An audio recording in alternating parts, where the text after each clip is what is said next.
এটা পানির লাইন, পানিটা আসছে ইয়ে থেকে, মেশিন লাইন থেকে। আর এখন পানির লাইনটা অফ করা আছে, এই সুইচটা এদিকে ঘুরাইলে পানির লাইনটা অন হবে, এদিকে দিলে পানির লাইনটা অন হয়ে যাবে। আর হচ্ছে যে আপনার ওই আরেকটা যে আছে ওটা ড্রেন লাইন, এখান থেকে যে লাইনটা গেছে এটা হচ্ছে ময়লা পানিটা বের হয়ে যাওয়ার জন্য, এটা ড্রেন হয়ে যাওয়ার জন্য ড্রেন লাইন। সো পানি হচ্ছে যে একটা ইন হওয়ার লাইন আর একটা আউট লাইন। আর এটা হচ্ছে ইলেকট্রিক্যাল লাইন, এই মেশিনের ইলেকট্রিক্যাল। এখানে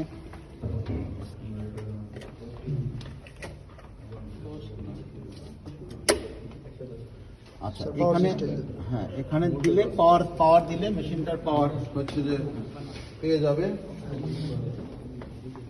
এটা পাওয়ার সুইচ। হ্যাঁ, এখানে আপনার জাস্ট টাচ করবেন, মানে জোরে চাপ দেওয়া যাবে না, হালকা টাচ করলে টাচ স্ক্রিনের মতো আর কি।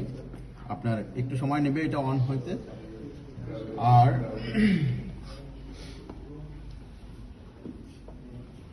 আচ্ছা, এটা পাওয়ার চলে আসছে মেশিনে। এখন এভাবে মেশিনটা উঠাইলাম, উঠানোর পরে এইখানে হচ্ছে নেট আছে, এগুলো আগে ক্লিন দেখতে হয় ক্লিন আছে কিনা। হ্যাঁ, এগুলো চেক করে নিয়ে তারপরে এটা ক্লিন না থাকলে এটা ক্লিন করে নিতে হয়।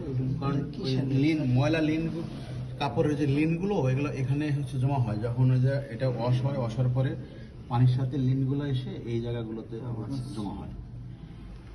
আচ্ছা ধরেন এই কাপড়, এটাতে 10 কেজি কাপড় একসাথে ওয়াশ করা যায়। তো আপনি 10 কেজি কাপড় দিলেন, 10 কেজি কাপড়ের জন্য আপনার যে পরিমাণ মতো ডিটারজেন্ট, আপনার সেটা লিকুইড হইতে পারে, পাউডার হইতে পারে, যে কোনো ডিটারজেন্ট দিয়েই হচ্ছে যে ওয়াশ করা যায়। সো আপনি কাপড় দেওয়ার পরে তারপরে ডিটারজেন্টটা আপনি এখানে এর উপরে দিয়ে দিবেন, দেওয়ার পরে এটা ক্লোজ করবেন। ক্লোজ করার পরে এখন আপনি কাপড়টা আসলে ওয়াশ করার আগে অবশ্যই কাপড় আপনি শর্টিং করে নিতে হবে। কাপড়ের কালার সাদা হইলে একভাবে, কালার হইলে সাদা কালো মিশায় ওয়াশ করা যাবে যে কোনো। হ্যাঁ, এবং এখানে আপনার অনেক রকমের কাপড় আছে। স্যার মাল্টি কালার হলে তখন কি করা যাবে? মাল্টি কালার হলে কালার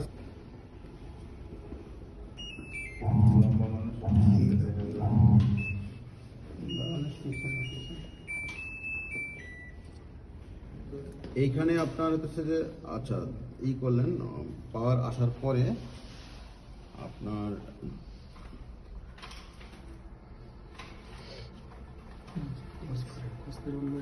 এই যে এইটা হচ্ছে প্রোগ্রাম। হ্যাঁ, অ্যাকুয়া ওয়াশ, উলের কাপড় হলে উল ওয়াশ, তারপরে এই যে হ্যান্ড কেয়ার, এই যে কয়েকটা নাম আছে, 4-5টা নাম আছে না? এই নামগুলো হচ্ছে যে আপনার যে কাপড়ের ধরন বোঝায়, একটা নর্মাল, তারপরে যেটা উলেন